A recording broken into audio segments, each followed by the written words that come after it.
We'll give it just a moment. Mrs. Cowan's walking in right now.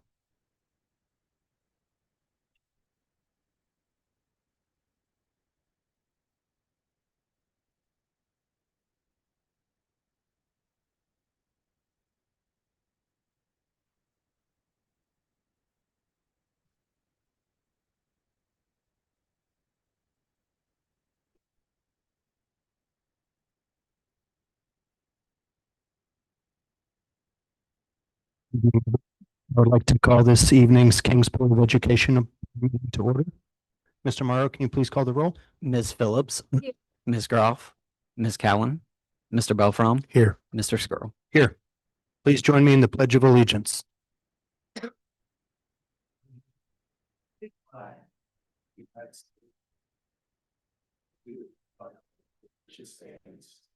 Nation under God, indivisible, with liberty and justice for all.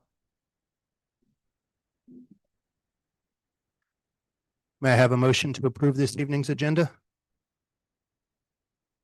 I'll second the motion. Mr. Morrow? Ms. Groff, Yes. Ms. Phillips, Yes. Mr. Belfrom, Yes. Ms. Cowan, Yes. Mr. Skrull. Yes. First item on our agenda this evening is reports and presentations. Mr. Sears, I'll turn it over to you. Yeah, thank you, Mr. Skrull.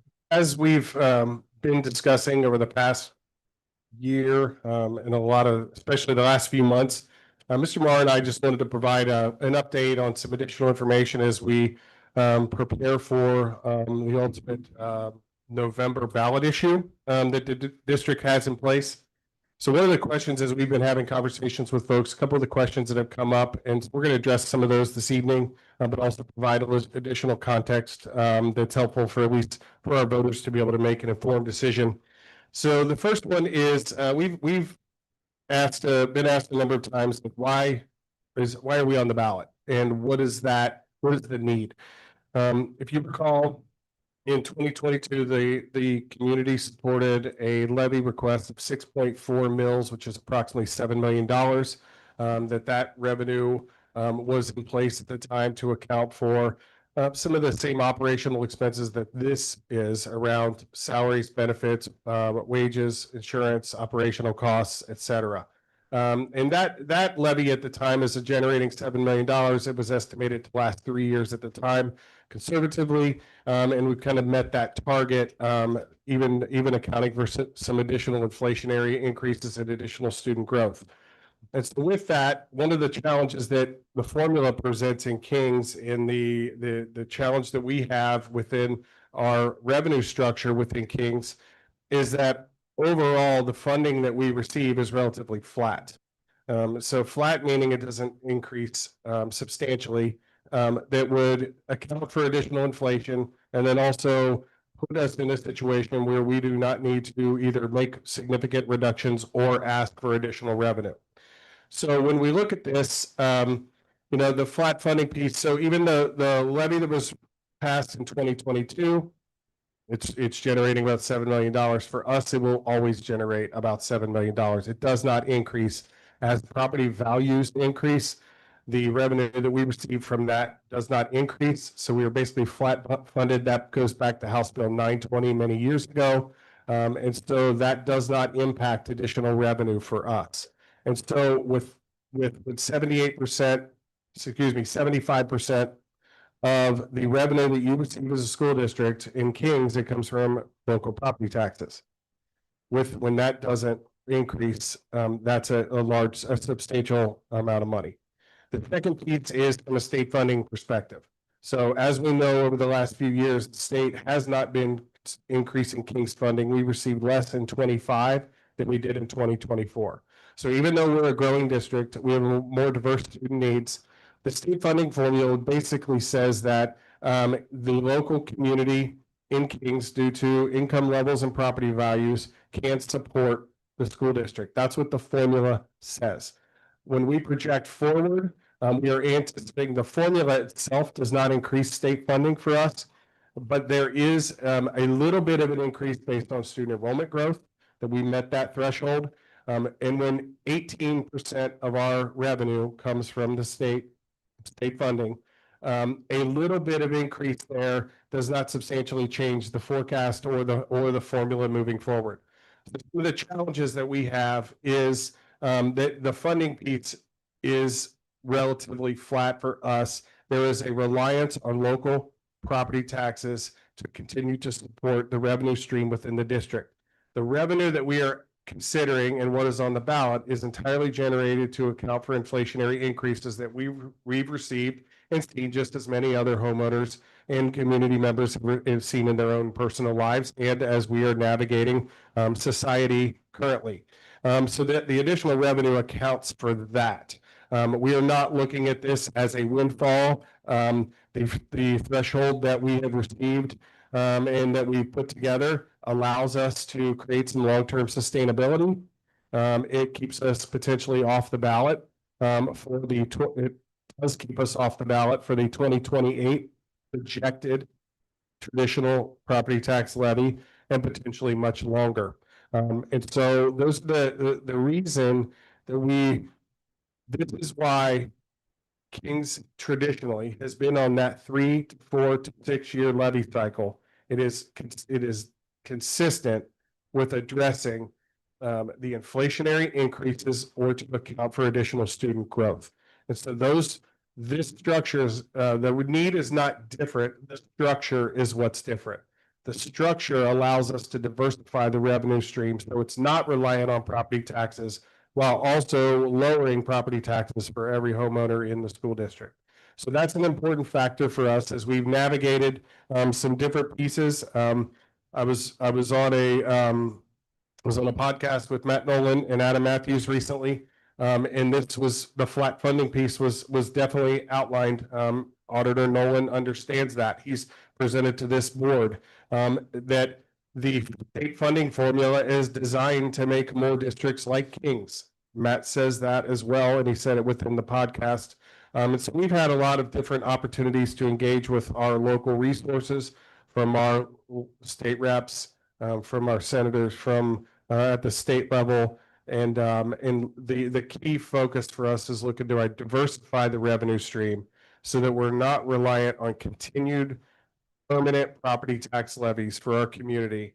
And so that's really important for what this ballot issue stands for. So I'll turn it over to Mr. Morrow. I'll just add that that's a nice summary of everything that we went over kind of all spring leading up to the board ultimately putting this on the ballot for consideration by the community.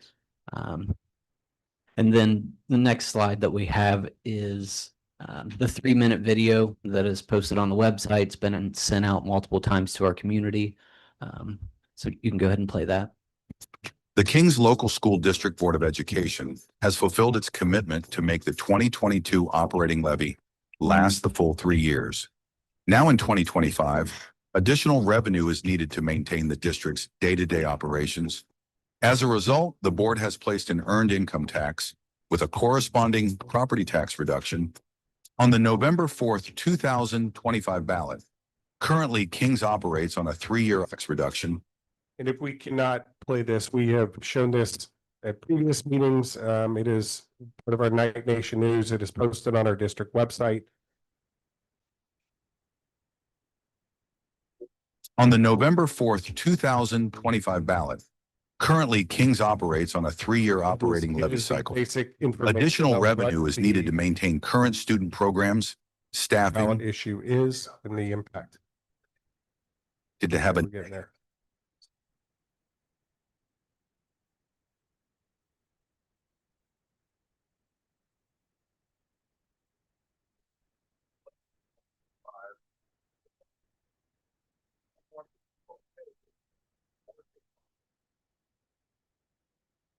Since 2022, the board and administration have identified savings and additional revenue totaling $8 million. These cost-saving measures have had minimal impact on the student and classroom experience. The Kings Board has established 2 goals: create long-term financial sustainability and reduce property taxes for all homeowners. The board has placed a measure on the November 4th, 2025 ballot with 2 components: a 1% earned income tax on wages and salaries of Kings residents, and a 1 mil property tax reduction for all homeowners. The earned income tax would apply to wages and salaries. It would not apply to pension income, social security benefits, disability benefits, or capital gains. As of January 1st, 2025, 210 of Ohio's approximately 600 school districts have some type of income tax, according to the Ohio Department of Taxation. If approved, the ballot issue would reduce property taxes by 1 mil for all homeowners. The board is committed to continuing to lower property taxes and has approved legislation requiring an annual property tax review. Additional property tax reductions could occur in the future. If approved, will provide funding for the duration of the 5-year forecast without the need for another levy request during that period and potentially longer, and establishes a more sustainable funding model. This approach reduces the reliance on frequent property tax levies and minimal state funding while maintaining current programming, staffing, and services. Without new revenue, there would be approximately $9 million in budget reductions. Reductions would affect operations, student programs, and staffing levels. This measure will appear on the November 4th, 2025 ballot. Voters will decide whether to approve both the earned income tax and property tax reduction. For more information, follow the QR code or click the link in the description to our ballot webpage.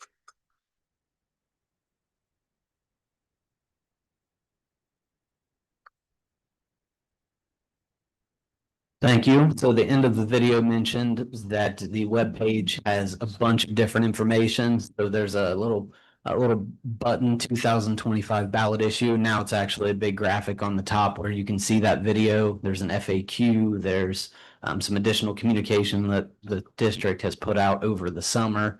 And on the subject of the FAQ, we continue to update that as we get these common questions. Just trying to synthesize information. And of course, the community can reach out to Mr. Steers and I anytime. More than happy to meet, have a phone conversation, respond to emails. But we tried to make it so if somebody didn't want to take that step, that they could provide, or we would provide most answers. So you can go ahead to the next one. So one of the common questions that we've received and information that we've put on the FAQ is, how does this impact me? It's kind of a complex in some ways. You talk about an income tax and a property tax reduction. So if we think back to the winter and spring, the district board of education knew that we needed to do something. So there was essentially two options were put forward, the only two options that school districts have to generate large amounts of revenue. That's some type of income tax and then some type of property tax levy. So we presented two options to the board. The current plan, which is on the far left, that is an earned income tax with a property tax reduction. And we tried to kind of summarize how the average homeowner, how that looks for them. So if you take the most recent tax return data from the Department of Taxation, the average income in Kings was $112,107. Assuming all of that is earned income, take 1% of that, and that's what that household or tax return would pay with 1%. Then you have to back off the 1 mil property tax reduction. Average home in Kings was right around $376,000. Kind of changes a little bit as the auditor updates his tax roll, but I've pulled it multiple times this year, and we're consistently right at 376. That average homeowner would save $131.60 for a net impact or net cost of $889 annually, or $989 annually. So that was one option. Other option, option two, the 6.9 mil operating levy, using the same $376,000 home, the average home in Kings. A 6.9 mil levy that was discussed in the spring would cost that home $908 annually. So in either situation, it was a tough consideration for the board because it's always tough to ask the community to pay more. So this is stop here, see if we have any questions. Something didn't make sense as I kind of walked through that. I appreciate you putting out an example because Mhm. I've had a lot of community members ask for that. Mhm. And I know all the information's out there, but it's just pulling it from all these different parts and pieces. So Yep. this is wonderful. Absolutely. One of the things that we've talked about is that this is a long-term plan and it's gives us sustainability over a long-term time frame. So I see what happens on year one if we have a 6.9 levy, or if Yep. we would have chosen to do that. But with this new plan, we're looking more long-term. Yep. So at the end of 3 years, our 5-year forecast shows that we would need another 6.9 levy at the end of that 3 years. Yep. What does that do in this scenario to people paying? Like, could you explain that, how that compounds? Absolutely. Great question. So, add a little more context. When the 2 plans were proposed to the board to get feedback of which direction to go, current plan, the plan on the left, showed that if it was supported by the community, then there would not need to be another ask throughout the 5-year forecast. If we did the 6.9 mil levy, which is kind of the standard traditional levy in Kings, there was a need to have another levy in 2028, 3 years later.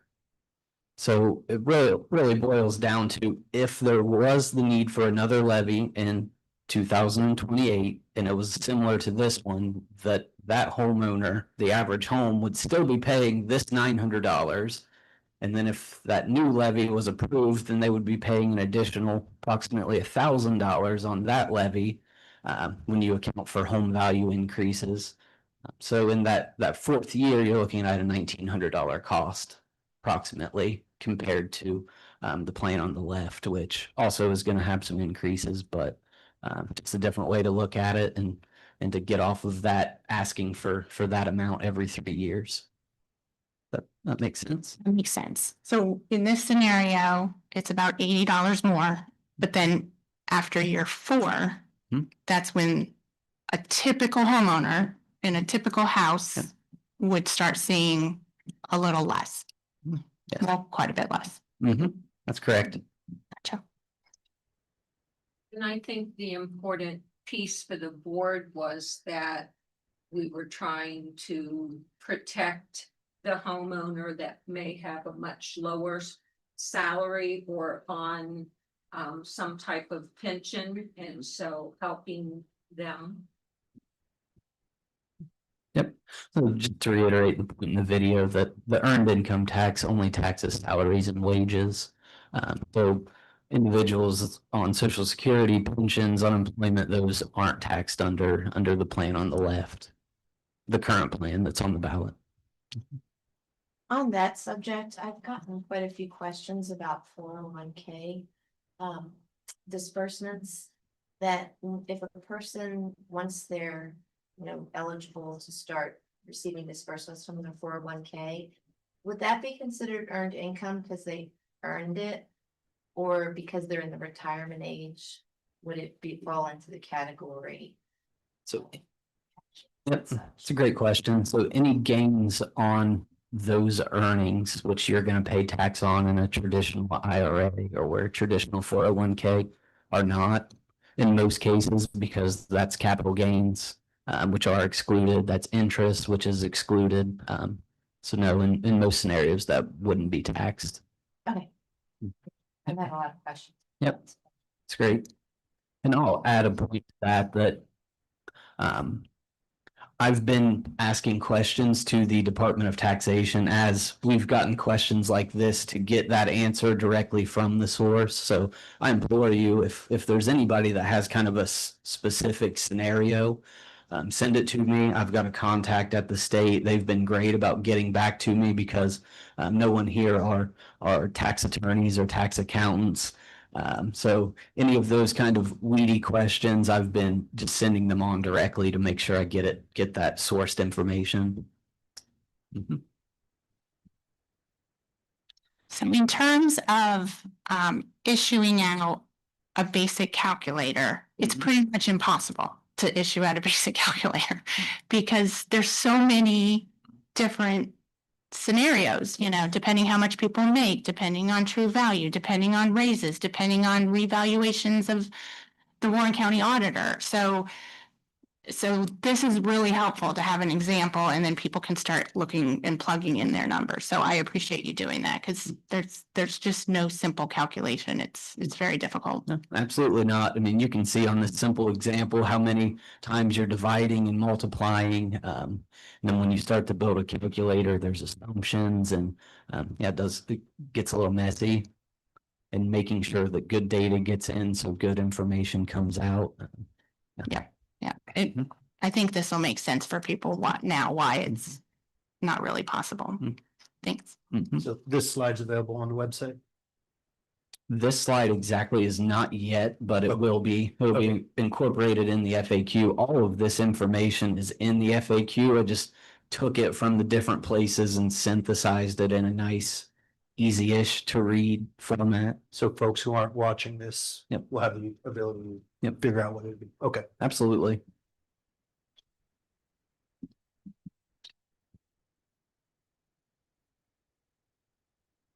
Mike, Yep. I had a question. So, and with this example that you have, I don't know, is it fair to say that net annual cost you have on the earning income tax with the property tax reduction scenario is the high end of the net annual cost? So to Mrs. Groff's point, over a 3-year period, now that we've committed to reviewing the millage each year, that could potentially go down more as we roll back more property tax. Yeah, so great question. So the third piece of this whole plan that was created by the board administration has the annual property tax reviews, where additional property tax reductions could occur in the future. Then we also have some built-in property tax reductions that are going to happen 2033 for buildings as they get paid off, or mortgaged. For the simple way to put it, gets paid off, that millage is going to roll back also.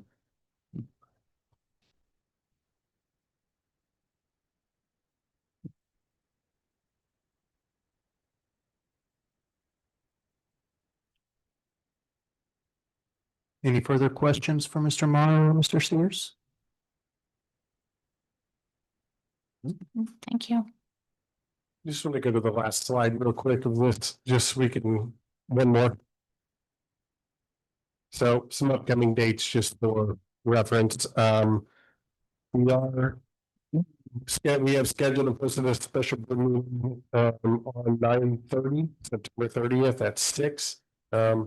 That is at the board request for and community request for, in the event that this issue is not successful, what would be the impact? So that one agenda item on that is really just to discuss and go over what the impact in the event that the issue is not successful at the 9:30 meeting. We also have 2 community information nights available, 10/1 and 10/7. Those dates are there. Our community, there will be a postcard in the mailboxes of our community, probably by week's end, maybe. Somewhere around there. Should be. But that outlines those 2 dates that community is welcome to come, and Mr. Morrow and I will send as much information as we can, take questions, et cetera.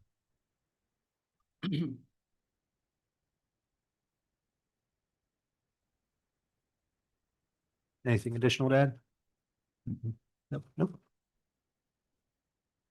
All right, moving on. Next item in our agenda is public participation. The Kings Board of Education recognizes the value to school governance of public comment on educational issues and the importance of allowing members of the public to express themselves on school matters of community interest. The board also offers public participation to members of the public, provides the procedures to all speakers, and does not discriminate based on the identity of the speaker, content of the speech, or viewpoint of the speaker. The board is committed to conducting its public meetings in a productive and efficient manner. The board provides a period for public participation at every regular meeting of the board and publishes rules to govern such participation in board meetings. The board president is the presiding officer and will administer the rules of the board. The portion of the meeting during which the participation of the public is invited is limited to 30 minutes unless extended by a vote of the board. Each participant will be limited to 3 minutes. So first person we have this evening is Deb Gill. And could please step up and state your address, and then you have your 3 minutes. Good evening, Deb Gill, King School District. And I'll preface this just saying I am on no social media. My life has become much less complicated since getting off about 4 years ago. I feel it's addictive, and in my humble opinion, provokes anger, especially when some posts would be classified as bullying and can be anonymous. That being said, that's neither here nor there. I learn about posts when people forward them to me. That happened yesterday in the case of a post on, I believe, Facebook by Jenny Jetter. I don't know if Jenny Jetter is here tonight. Okay. It is my understanding that she's a 6th grade teacher, which would be teaching children 12 years old in the school district. And I'm assuming you guys know about it already, but I feel this post was inappropriate, unethical, and unprofessional. Shirley Ms. Jetter has to know that some, if her students, will come across it in their personal scrolling different types of social media. What's the point of saying the word? What's the point at the end of saying our president rapes 14-year-old girls? I would like to know to whom she is referring when she says our president. Is this the student council president in the school district? Is it a president of some personal club of which she might be a member? Or, as I'm sure I think, is she referring to the president of the United States, Donald J. Trump? I'm interested in getting clarification who she's mentioning and a definite confirmation of the same.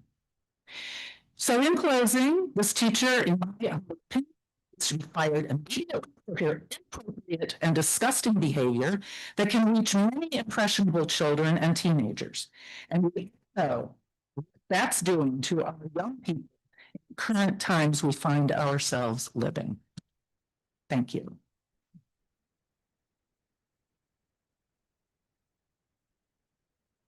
Next speaker we have is Scott Sheeter. Again, if you can please state your address. Good evening. Excuse me, I'm a little hoarse. My name is Scott Sheeter, and you guys have my address on file, so I don't need to repeat that. I do want to say something about the earned income tax. I am a CPA. I've been a tax accountant for 36 years. Your definition of earned income is wrong. It includes more wages and salaries. It includes if you're self-employed, if you have partnership income. It is frightening that you're trying to pass this without knowing the definition of earned income. That is really scary. But I'm actually here to talk about that social media post by Jenny Jeter. Sorry if I get her name wrong, but that goes against so much that this country's about. And I was looking through some of the King's policies, and there is a freedom of speech in non-instructional settings policy, and it talks about, the Board of Education acknowledges the rights of staff members to express their issues, express their concerns, but it also says that they must refrain from making public expressions which he or she knows to be false and without regard for truth or accuracy. The comments were definitely not true and not accurate. Right there, that is grounds for some type of punishment, if not firing. Also, if you look at the policy number 3210 on staff ethics, it talks about that, again, ethical. King's is hiring people with integrity, high ideals, and human understanding. And then it also says that they must exercise due care to protect the mental and physical safety of students, colleagues, and subordinates. If you have a teacher putting this out on social media, are they really exercising due care to protect their students? If they're willing to do this, what are they doing in the classroom? If you look also at the policy 3139 on staff discipline, it is the responsibility of the Board of Education has the right and the responsibility to manage the workforce. You have the ability to terminate this person immediately if you so vote. And I hope this is how this board takes action on this and doesn't sit on its hands. Thank you very much.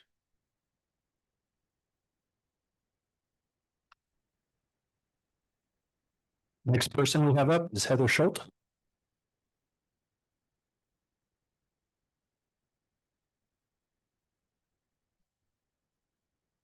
And again, Mrs. Schultz, if you could start off with your address, please. Good evening. I'm Heather Schultz. I live on Candlemakers Lane. So for those whom I haven't met yet and might be listening in, again, my name is Heather Schultz. I'm the parent of a King's graduate and a King's senior. We've lived in our house for nearly 26 years. We've lived in the district for nearly 27. My family is nearing the end of our 18-year education journey with King's, and we are thankful every day that our realtor showed us a home in the district all those years ago. One of my favorite things about this district is the community. It's small enough that you can get to know and support folks, but it's large enough to provide opportunities for our students who are on a multitude of tracks. My oldest graduated 4 years ago, and it's been a blessing to see his classmates excel in their trades, in the military, in college, or wherever life has led them. He'll graduate from UC this coming spring with a double major and some excellent co-op experience. And this is in no small part thanks to the preparation that he had at King's. As a lifelong resident of Ohio, one of my least favorite things is, and always has been, is the way that Ohio chooses to fund schools. Ohio continues to make it more and more difficult. The state already considers King's to be a wealthy district, which offsets any help that might come from a growing enrollment with growing support needs. And this leaves King's to either cut existing programming and services that the community has come to expect, or to have to ask the community for more financial support. So first, I want to thank the board and administration for putting in the hard work to find savings for the district that hasn't impacted the classroom. A significant part of my day job is working to find and execute real, tangible, meaningful savings that don't impact the final product, and I know how much effort that requires. So thank you. I also want to thank the board and administration for having the courage to try something and innovative for our district. Thank you for being willing to diversify the district's funding model. Thank you for being willing to step out of your comfort zone. Last, thank you for codifying the policy that could return additional property tax money to taxpayers after responsibly evaluating the district's finances each year. I'm counting on you to hold to your promise to do just that. Thank you.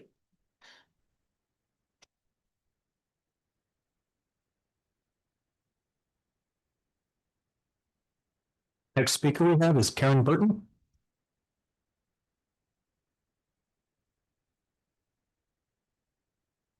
Karen Burton, and I am a voter within the district, and those who send me hate mail every time I get up here and speak know exactly where I live. So, and you've got it on file. Abraham Lincoln, John F. Kennedy, Robert F. Kennedy Sr., Martin Luther King Jr., and Charlie Kirk. They're all patriots, they're Christians, they're truth tellers. They were loved and hated by hundreds of thousands. They were a light in the darkness for people who believed as they did, but did not hear other people with microphones speaking the things that were also ringing so deeply within their hearts. People who love the truth recognize it when they hear it. People who oppose the truth assassinate those who speak it. Abraham Lincoln, John F. Kennedy, Martin Luther King Jr., Robert F. Kennedy Sr., and Charlie Kirk. Their public executions were celebrated by those who didn't like what they had to say. So why am I bringing up at a school board meeting? Well, because there is a 6th grade teacher in the King School District who is bullying people, and especially who are shocked and grieving this week's public assassination of Charlie Kirk. Her Facebook post repeats lies that are circulating about who Charlie was, what he stood for, and what he said. She goes on to say that anyone who is of Charlie Kirk does not deserve the right to vote and should go. This is from a sixth grade school teacher in my school district in a classroom with sixth graders. If that's what she says in public, what does she say in the classroom? Boys are not safe in her classroom. She totally disregarded men in her post. Girls are not safe in her classroom. She said it's a scary place for women to be right here. Scary things. It's scary to be a girl. Christians, Jews, and Muslims are not safe in the classroom, as she clearly states her deep-seated hatred for everyone who believes the things those religions are founded upon. We all enjoy freedom of speech, and she is clearly well within her civil rights to say these things as loudly and as proudly as she wants. And you have the responsibility to protect King students from radical political activists in the classroom. Do the right thing. Remove this teacher from the classroom immediately. Not as a punishment, but as a very reasonable measure to protect the children from a teacher who celebrates the public assassination of a patriotic Christian at a time when our nation is in a state of shock and is grieving over last week's assassination. That's when she chooses to do that. You know what the right thing is to do. Do you have the courage to do it?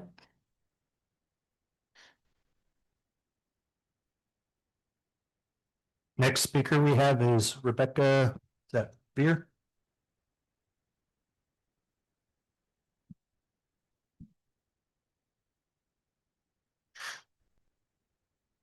My name is Rebecca Veer, and you have my address. I want to start off by reading something from the King's Culture Blueprint. Culture is not a document that hangs on the wall. Culture is what we believe, how we behave, and the experience our behavior produces for others. It is the foundation on which our education community is built. Written statements help clarify the culture, but documents don't build culture. Our actions do. Our core beliefs provide the standards for how we behave towards each other. Can you please tell me what part of the social media post by one of your sixth grade teachers exemplifies this King's Culture Blueprint? Your blueprint states, quote, "The King's local school district is a supportive community dedicated to inspiring lives of character," unquote. Do words full of emotional intolerance and hate promote inspiring lives of character? She states people can disagree with each other in a respectful manner. Can you please tell me what part of that post was respectful? Let me tell you what I did see. Profanity, you can go F off. The vilification of a young Christian man who was brutally murdered in a horrendous way in front of the world. And accusations that our president rapes 14-year-old girls. Your King's Culture Blueprint states, culture aligns everyone in the district around a common set of beliefs and behaviors that ultimately determine how we prepare our students for success. That's what you're supposed to be all about, preparing our students for success. Please explain to me how a rant of intolerance and hate promotes successful students. Your blueprint mentions 20 square feet as being the sphere of influence of each person in the district. Will the sphere of influence of that teacher's 20 square feet express feelings that will be embraced by this community or condemned? Is this the type of person you want teaching your children? Are these the values, morals, and opinions you want taught to your children and which are supported by your taxpayer dollars? I sincerely hope that this board will do what is best for the well-being of the children in this district.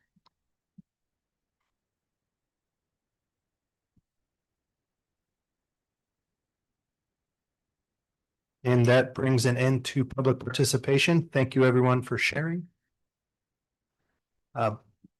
Moving on, next item on our agenda, we have approval items for the treasurer. Mr. Morrow? Thank you.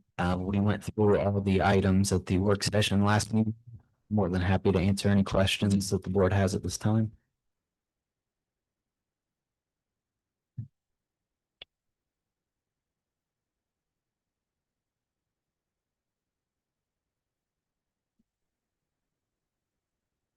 All right, seeing no questions, may I please have a motion to approve these items, approve the items for the treasurer? I'll make that motion. Second. Mr. Morrow? Ms. Phillips, Yes. Mr. Belfrom, Yes. Ms. Cowan, Yes. Ms. Goff, Yes. Mr. Skrull. Yes. Moving on, next item we have on the agenda is approval items for superintendent, Mr. Sears. Well, the new items, we discussed last week, 2 field trip opportunities for, our law and law students and our marching band.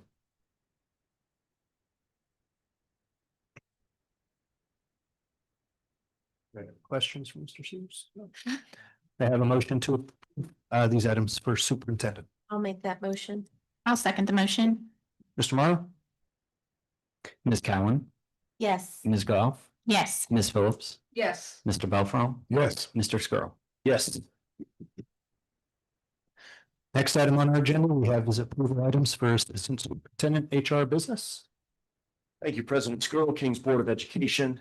There are 7 items on our agenda this evening. The first 2 I'll speak to, we reviewed them at our work session last week. There are 2 items on the personnel agenda that I would like to point out this evening. Tonight, we have 2 resignations on the agenda, both submitted for the purpose of retirement. After graduating from Northern Kentucky University and spending 1 year at St. John the Evangelist, Leanne Bell devoted the remainder of her career to serving at each elementary school in our district before concluding her 33 years in education as a math teacher at Columbia Intermediate School. Following her graduation from the University of Cincinnati, Karen Manis began her 32-year teaching career in Kings at Kings Mills Elementary. When the school transitioned, she moved as well, continuing her work as a math teacher at Columbia. Together, they represent well more than 50 years of dedicated service, and we want to thank them for their commitment and wish them the very best in their retirement. Happy to answer any questions about our personnel items and or our calendar before passing it off to Mr. Lucky. Thank you, Mr. Spinner. Couple of new additions from last week. You'll see the new high school commissioning services. This is an additional amount of services for a longer term. So our commissioning agent will come in to make sure installed products work effectively for a little bit longer. The benefit of this is it adds a lead point for the district. The big key is we're getting a third set of eyes. It's not the installer to come in and to make sure everything's working properly. This can be a significant cost savings because if your stuff's not working the way that it should, you can be spending a whole lot of money on electricity that's not necessary. The other item is the mitigation agreement. It's part of the South property acquisition. It's just part of that process. It is accounted for in the project as things move forward. Everything else remains the same. The payment adjusted a little bit. We had some couple additions, a couple subtractions from that form. If anybody has any questions. Payment in lieu twice a year, Mr. Lucky? Once a year. So it's once a year. It's requests that all those come in before this meeting. We will take them throughout the year and prorate them based on the student joins that school. We pay it at the end of it. Actually just got paid because we want to make sure that they finish the year there. So we're not, someone doesn't turn anything of those tricks for the pay them there. So we wait through the school year and pay a year behind. Thank you. What are some of the reasons we had subtractions? Just out of curiosity. Couple that over the 30 minutes away. We have not driven to a particular school and looked deeper into it. And it's over 30 minutes of the state requirement is anything 30 minutes or less, we provide either transportation or in lieu of. So I was digging deeper, and it may change based on traffic. There may be just different outside schools that can come and go just based on traffic. Gets outside of that 30 minutes, we're no longer required. So is that 30 minutes normal traffic? 30 minutes in a bus at the time of the school drop. So there's some caveats to that. If the state were to come out and come and do that, they'll come to your school, they'll sit in front of it, they'll start that timer, open the door, give that so many seconds, drive there in the bus to see what that timing is. If you pull up on it and it's 26 minutes, it's not 26 minutes in a bus.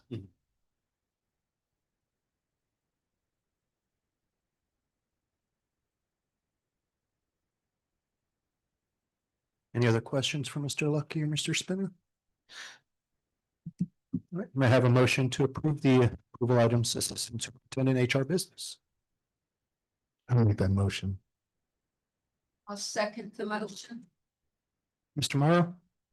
Mr. Belfrom, Yes. Ms. Phillips, Yes. Ms. Cowan, Yes. Ms. Groff, Yes. Mr. Girl. Yes.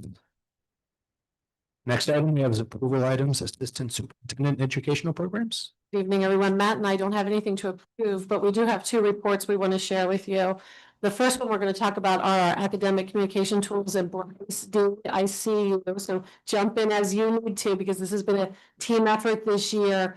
We have worked, probably a year and a half on some of our tools and getting them to where they are right now. So we wanted to celebrate a little bit our 3 communication tools with a lot of work from our staff and our administrators, because they've really done the bulk of the work that we've put together with these 3 tools. So Matt has prepared a small PowerPoint that we're going to share with you. Thanks, Tina. Just in talking with the rest of our administrative team, talking about communication and the importance of engagement with our families, we wanted to take just a few minutes tonight to highlight some of the big tools that we use to share academic progress and other information with regard to our students with our families. So the first one I want to mention here is Abre. We have an Abre parent access that really provides information for parents specifically around assessments and assessment results. So last year, the state of Ohio required all schools to communicate by June 30th Ohio State assessment scores, and we do that through Abre. So we do that with a combination of importing all of those scores into Abre so parents have ready access, and then we pair that with an email communication this year to our families, letting them know that all of that information is available to them. So we just encourage all of our parents to have ready access to Abre, as well as Progress Book. Progress Book has been a tool that has been around for many, many years. So you've had students in the district for a long time. Progress Book is that tool where when you have older students, especially grades 3 and higher, where grades are input. Our K-2 students, we have a standards-based report card. So Progress Book not as useful there, but for 3rd grade on up, when students are taking tests and quizzes and have graded homework assignments and classwork assignments, all of those scores can be found in Progress Book. So again, we just encourage parents to access that as needed as well. Wanted to take a few minutes to highlight a newer tool that Dana said we've been working on for a while, and that is Talking Points. So we can go on to the next slide. So we've been using Talking Points actually for a number of years. This board is well aware of the increase in the number of students that speak other languages than English in our district, and how that increase has kind of trickled out over the years. So gosh, it's been probably 5+ years ago. I remember having a conversation with Karen Gonzalez at JF Burns, one of our TESOL teachers, who had come across a tool called Talking Points. That's where I first heard about it. And so, you know, she was really advocating that it was a great tool for communication with our EL families, because it has really great translation services. And so there are free versions of Talking Points that have been available that we've used kind of ongoing over the last 5 or so years, as I mentioned. Then as our numbers kind of did increase, we purchased a select number of licenses just for our EL families. And that communication was primarily between the EL families and our TESOL teachers. So our gen ed teachers were not as involved here. But kind of fast forward a little bit more, Talking Points has increased its capabilities. They've made the tool easier to use, more accessible. And so this year, one of the things that we also had to do as a district with compliance with federal programs is to complete a one needs assessment, which family engagement is kind of a question and a part of that plan. And so this is our family engagement goal that I'm just sharing with you. And I want to point out the kind of critical piece of this is the importance of two-way communication.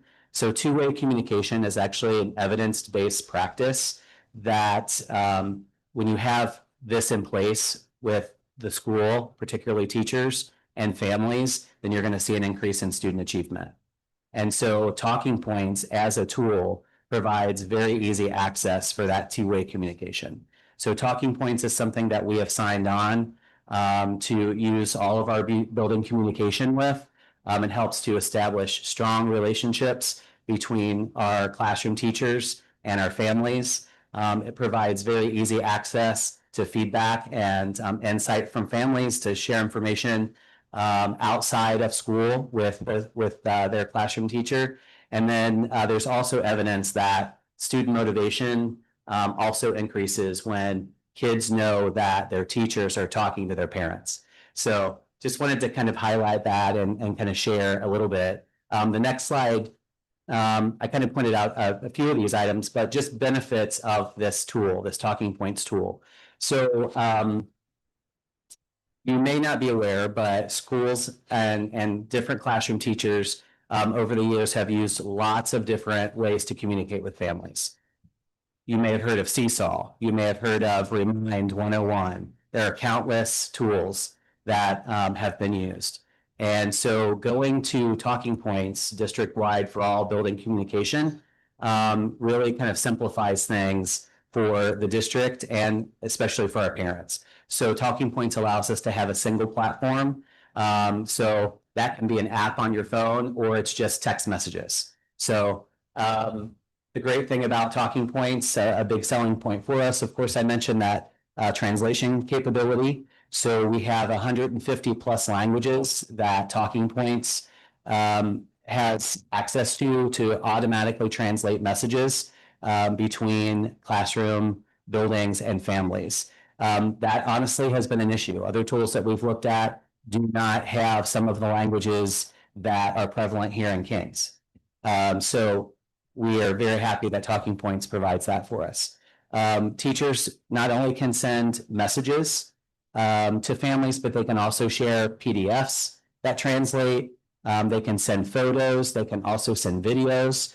A lot of our preschool teachers downstairs send photos and videos to the families on a regular basis, daily, of great things that are going on downstairs. So they were very concerned about switching tools, but they actually came in at the beginning of the year. They echoed those concerns, and then they actually have come back and said, okay, this is a great tool.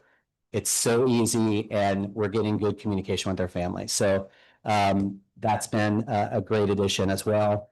Obviously, this does highlight that two-way communication. That's an evidence-based practice.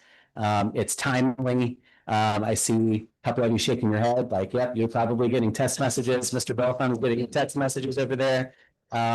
So it's timely, it's easy. We know how fast a text can be. Principals, when we were having a conversation about this last week, they're like, oh, we are getting responses so much faster because it's easier to check a text message if you're getting something from the school than it is to open the app and look at your email. So it's just that ease of communication. Talking Points also allows for analytics for us. So we can see if there are families that are not getting messages, we can go in and see. And we're also, as part of our goal this year, tracking communication and asking our teachers to track their communication with families as a building. So we're just excited to have this throughout all of our schools this year with building communication. Last year, JF Burns and the high school started out as a pilot, and it was going so well with those schools that yes, that other principals were like, Matt, Dana, why are we allowed to use this tool? So we're like, okay, so we kind of rolled in different districts, different school buildings. And so in the spring, made the decision to move forward with this communication completely. And so far, it's been a real success. You know, I think we were all, like, we did a lot of looking at programs when you introduce a new tech program, who are going to annoy with that they don't have their old one, who doesn't like it. But this year it has been so refreshing, really. We had a high school teacher just stop by to see me last week and say, Dana, I've got to show you what the preschool is sending me about my own preschoolers, my child. And because they started doing that, I decided, well, my high school parents would want to know this. So I started sending it out, and it is very easy. And the parents have really appreciated it. We've also heard from nurses, attendance secretaries, they all are using it too.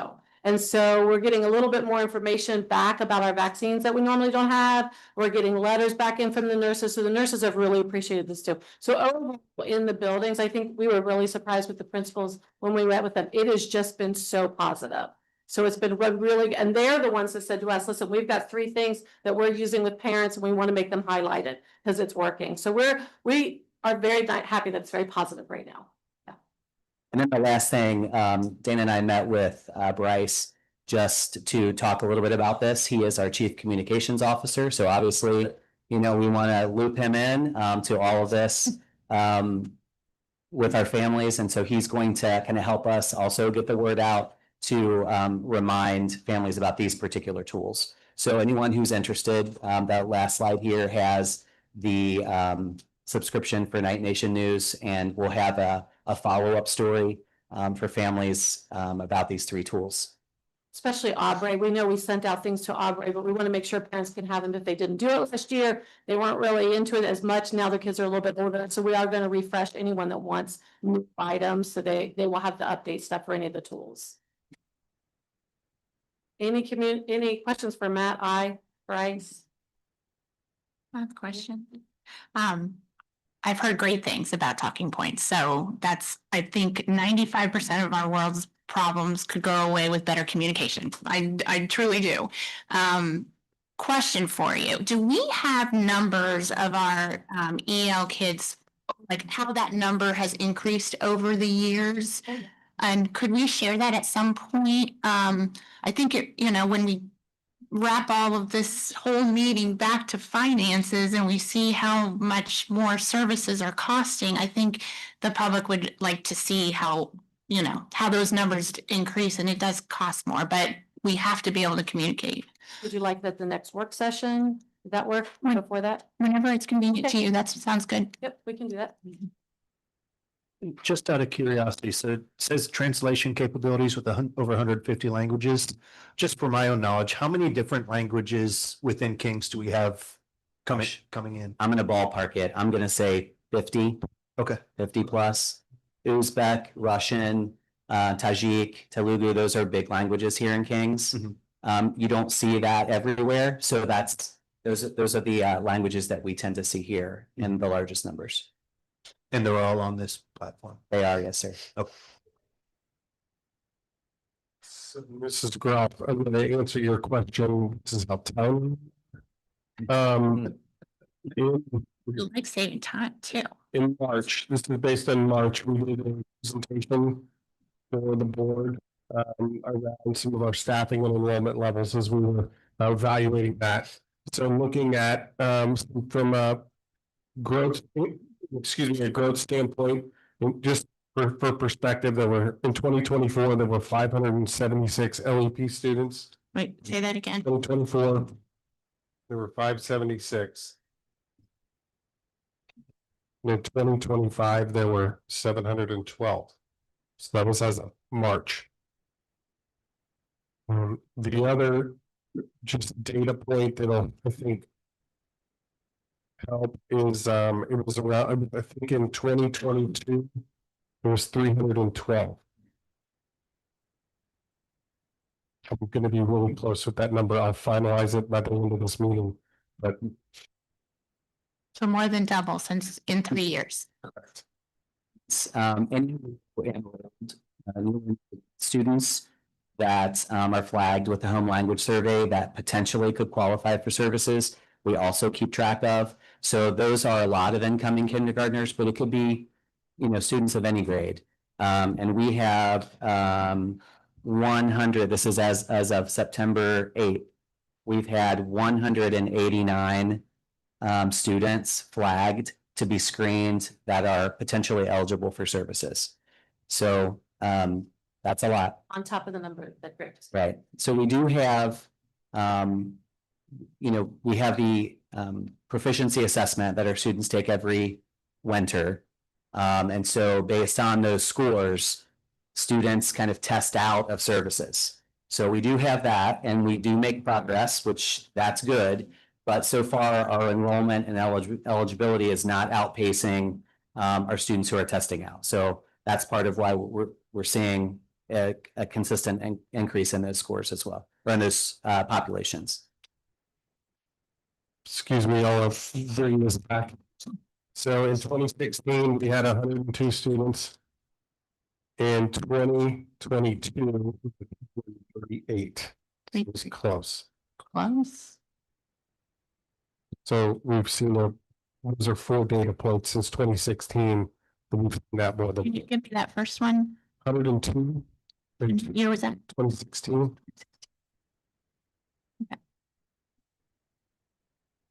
I was looking at this today just to add another number, because why not? Because I was looking at this, answering an email that I got from someone today, and in 2013-14, we had 94 students, 2 teachers. So now you just heard our numbers and we have 10 teachers. So that's the growth. 600 odd %. I'm not a CPA, but that's a lot. So I will say that that was the main reason we started looking at a program like Talking Points. We knew we needed to do better in a certain area with our families. What we have found is, though, it's really every family is very much enjoying it because we're using the same program for everybody. So now everybody is, we don't have to worry about Seesaw, Dojo, all of that's just one platform. So we're still talking to Bryce a little bit about how we're going to practice snow calls this year. But because we want to make sure Talking Points will do that for us too. But we think by the end of this year, we'll have it down for everybody. Talking Point, thanks for bringing it home, Dana. That's good. The Talking Points originally was tailored for the translatable communication. So they haven't always kind of built themselves as a company to have mass communication like this. So their district components that they're building in are new. So we didn't want to sign on to having our district communications outside of the building. So like things that would come out from Bryce, because we want to make sure the bugs are worked out first and we want to pilot it. So that's kind of our plan for that component of it. But yeah, so we're pleased so far. The training, the company has provided great service to us so far. They're very responsive. It's just a pretty simple platform for teachers to be able to learn to use. And so, yeah, so far so good. I think the cool things is some of our highest users right now are our kindergarten gen ed teachers, because they have so many different students in their classroom language, that they are our heaviest users are the gen ed teachers in the lower grades. So we know it's working for them. So very exciting. Awesome. Thank you. Thank you. All right, I also want to talk about the report card that came out yesterday. I gave you all a copy of it, but then Marcia can throw it up there too. So Matt and I have spent actually quite a bit of time in the past 2 weeks looking at this, because we've had preliminary data for a while, right? As of today, we are at 4 stars, exceed state standards. Want to go a little bit explanation, but not a ton, because it would take us hours. But what we wanted to share with you is, when you look at achievement, we're at 4 stars. And you will look at progress, we're at 3. Last year, our progress was a 2. So we went to a 3 this year. Achievement and progress are 50% of the report card. So that is where I would say Matt, myself, the administrators and teachers have spent most of our time this past year. So we are very much celebrating that progress at a 3. And we are We've just started looking at the actual buildings and looking at theirs, and we've seen some real nice growth in some areas that it'll be fun to talk to you about with buildings of where they moved. Gap closing's a 5, graduation is a 5. Remember, I caution every time on graduation because that doesn't really call into the fact that with IDEA, we're allowed to let students go a little bit longer. So sometimes our stars look a little different. This was a good year for us there. Early literacy is at 4. And the new one for this college career workforce and military readiness is probably the one that we need to spend more time this year. Matt and I have met with Tia already twice this year around EMIS data and trying to understand this component. Partly college career workforce and military readiness is a student reporting survey that students have to send back after they graduate. And we didn't get very many surveys this year from the kids. So you'll see our numbers kind of look like that because of that. We have talked about a couple ways that we can do that with the students as we get towards the end of the year and all next summer, because we have until the end of August. So who could make some phone calls? We actually experienced that in special ed this year. We had to do a student reporting and our students just didn't report. So Lorraine spent the summer calling them because we wanted to make sure we got the right. So we're going to have to play with this college career workforce and military readiness a bit more. Some of it we report, but a lot of it is student reported. And if we don't get the surveys back, which we really didn't for this, based on the number of students we had graduate, we know, I don't want to tell you how much we missed the 4.5 by, but if we just had a few more students, maybe give that survey. So Matt and I are celebrating quite a bit around where we know some of our buildings have pulled and done a nice job. Grade one's. Yeah, just to clarify, so the college career workforce readiness, it's the first year this indicator has been a part of the overall rating. This is something that's going to be evaluated further. You can see this, it says students who are ready is a 64.2%. We have a significant percentage higher of that actually attend 2-year or 4-year universities. We have a large portion of our population that actually takes college courses during the day at Kings High School through Sinclair or our College Credit Plus program. As you know, we've also we had approximately 80 internship opportunities during the school day last year. So that number looks in the star rating looks different. It's really a reporting issue. It's not necessarily an implementation issue. Our kids are leaving ready for the workforce for college, and that is our hyper focus. We've said our job is to prepare our kids for life beyond the walls of their school district, no matter they go into the military, they enroll into a 2-year, 4-year, or they go direct to employment. That is our hyper focus. So just some context with this, as you know, we're part of the Alliance for High Quality Education. The Alliance are a lot of the schools like Kings throughout the state of Ohio, approximately 100 of them. Not one Alliance school district got a 5-star on the college career workforce readiness, including Stolen, Medina, Indian, some of the highest achieving districts in the state. None of them were a 5-star. That indicator tells me a few things. But it's that I'm a part of the executive committee for the Alliance. We've been meeting next week with Chris Willard from ODU actually to start looking through how that indicator even works. So solid work overall. We're seeing growth, and I think it's recognized. We were expecting that. I think everyone expected the college career workforce readiness to be a little bit higher, but it's something that we're going to continue to evaluate. The things Matt and I, team who does our emails, is we're breaking down every single one of those sections of college career, and there's some rules around it that just aren't making, like they're pulling some data only from 12th graders. Well, what if a 12th grader didn't take an AP test, but they took it in 11th grade? Then we're not getting the point. You know what I mean? So there's some really strange things that you would think would count in there. So we're going to spend this year really understanding the rules around what it means, because then we can share that at the high school level to talk about, okay, how do us as counselors work with our students on some of this? So there's more for us to learn around that by breaking it down. CCP students, there's a lot of questions around that and how we're getting that reported too. So Matt and I are going to get a little bit more into EMIS this year. Did you? Yeah, you wanted to. The question I'm just curious, and you can follow up, Mr. Sears, is when that survey comes out, because it sounds like a perfect senior week activity. But if they don't send it out till they're leaving, Yeah, so this is in arrears. So all of this data is in arrears. So this is Okay. not our most recent graduates.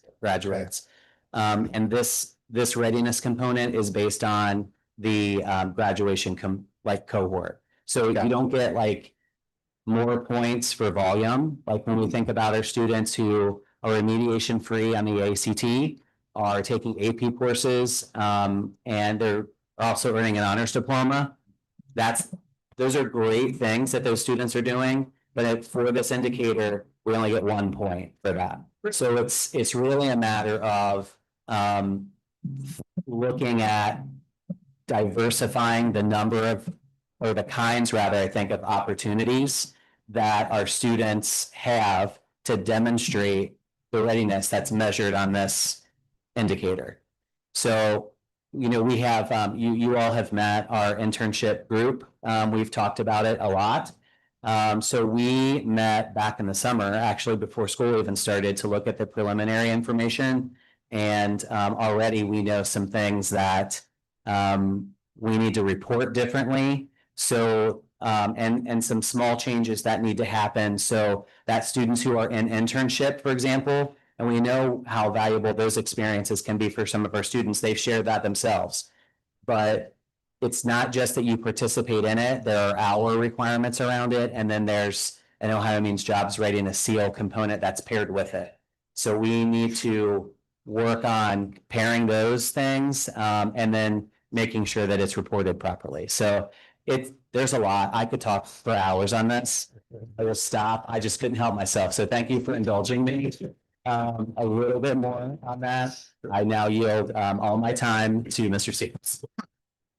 That is the thing with all of them. Each start, you can go that much in depth and keep going and keep going and keep going. So that's what we're deciding where this year we will learn, where the principles, everything. So lots more on this. We'll probably come back at least one more time to share about the schools too, once we spend some time on that data. We were just trying to understand the big picture because it really did change on us last week. So once we saw last week's, we had to kind of spend a little bit of time looking at it now. If you have anything you want to know, I would say Matt and I've talked about like maybe doing a 101 on each star, and people could spend time with us. We think the principals might like that too. It was really the coaches, and Matt and I have spent a lot of time. So if there's something that comes up, throw it our way, because then we'll add it to our list of stuff we're working with. We've started a new data type of meeting with the coaches and Matt and I and Tia, just to keep this alive all year for us.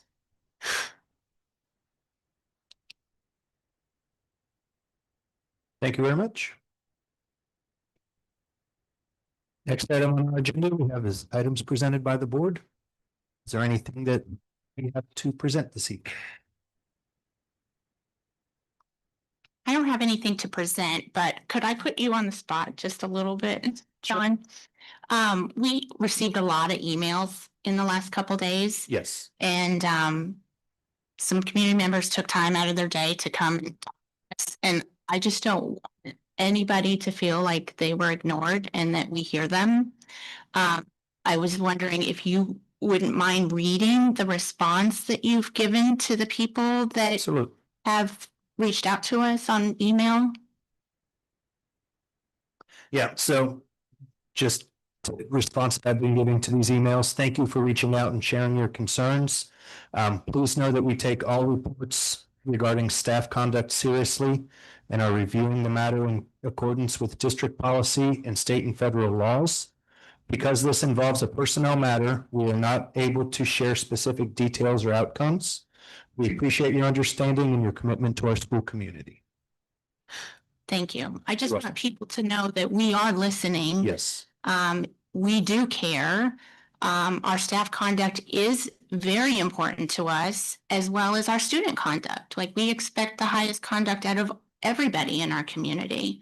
And I feel like we need to make sure we're thinking about, we have over 600 employees here, and this is one instance, and I don't want to diminish how hard and how wonderful over 600 employees are here.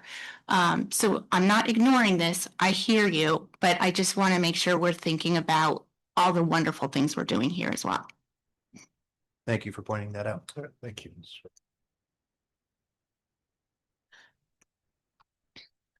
Next item we have is legislative liaison update. Mr. Belfort? Yeah, so thank you, Mr. Scroll. We really don't have anything to report this month. Congress, the state Congress just convened back here Monday. So committees are back at work as of Monday. The only thing that I would point out is, Governor DeWine did veto some things in House Bill 96 that we're going to keep talking about, seems like forever. And there is some movement up in Columbus to execute an override on some of the things he vetoed. Been some committees in place there through July that have been looking and reviewing some of those things. I think it's potentially, specifically, the ability of places to enact or initiate certain kinds of levies going forward that he vetoed that's getting particular attention. Don't know how germane that may be for us in the future going forward, but just something that I'll keep an eye on as well and report back on. Thank you, Mr. Belfort. Next item we have is student achievement liaison update. Mrs. Gruff? Yes, we have a slideshow here. I'm going back with our original, focusing on the Power Five when we're looking at student achievement going on in the district. I will mention too that the RAISE team is coming back next month. It's their first month to start back presenting to us. So I know we're all excited for that. The first thing I wanted to highlight here is under the skill being communicators. And this was the SLE powerhouses. So last week, the entire school at South Lebanon Elementary had their kickoff for the SLE powerhouses. Administration and staff communicated to all of the students the Power 5 skills just like they did last year. They are building upon what they created last year. And of course, learning would not be complete without some games. So in that first picture right there, you can see they're playing a human hungry hippo game. But it's great to see that they are carrying on with these initiatives that they started last year. And the first step was communicating that to the students. These are the powerhouses Ms. Atkins came and presented on the staff, right? Yep. That's correct. Okay, under critical thinker, I want to recognize senior Bennett Aston. Last week, Bennett Aston was named as a National Merit semifinalist. Talk about critical thinking. Bennett had a qualifying score on the PSAT test, which he took last year. Only 16,000 kids in the entire nation get this prestigious honor. When I was speaking to his mom this week about this honor, he said he is interested in pursuing a degree in mathematics and statistics. And he is deciding on that because of his experience he had in Mrs. Goldie's AP statistics class. Congratulations, Bennett. As far as problem solvers, students in Mr. Roop's sixth grade, did I pronounce that correctly? Thank you. Sixth grade class are building AI models. They learn the basics and then problem solve to build it with information they decided to use. Now they can problem solve in the future to understand how this can be a valuable learning tool. So love seeing these kids using AI. Collaborators. I want to feature Sydney Lewis and Ellie Sharp. These two 2026 seniors have been collaborating as team members for years. They were both on the Firecrackers for 6 years, and they are now playing their 6th year of golf. Sydney placed 3rd, and Ellie placed 2nd at the ECC tournament yesterday. Both student athletes have over a 4.0 GPA, and they are a great example of working as a valuable team in both in and out of the classroom. And then since so many people said they liked hearing about recent grads, I did our Career Ready on Emily Lynch. She graduated in 2025. She now attends Ohio State University. So this past summer, Emily Lynch had the opportunity to study abroad in Chile. Not only did she earn credits towards her degree, but she saw some amazing places like the Andes Mountains and I looked this up, Atacama Desert. She said she decided to double major in Spanish because of the massive leg up she had thanks to the King's Spanish program. Pairing this experience with her other major in international relations, she certainly will have a lot to discuss in an interview with future employers. So good job, Emily.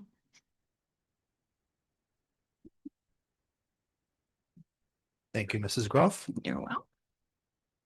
Amazing job. Next item on our agenda is executive session. We're about to enter into executive session for the following purpose: to consider the employment and discipline of a public employee or official. May I have a motion to enter executive session? I'll make that motion. Second the motion. Mr. Morrow? Mr. Belfront, Yes. Ms. Phillips, Yes. Ms. Cowan, Yes. Ms. Groff, Yes. Mr. Squirrel. Yes. Will we be taking any action after executive session? No. Thank you. We will adjourn when we're done. Thank you for coming out.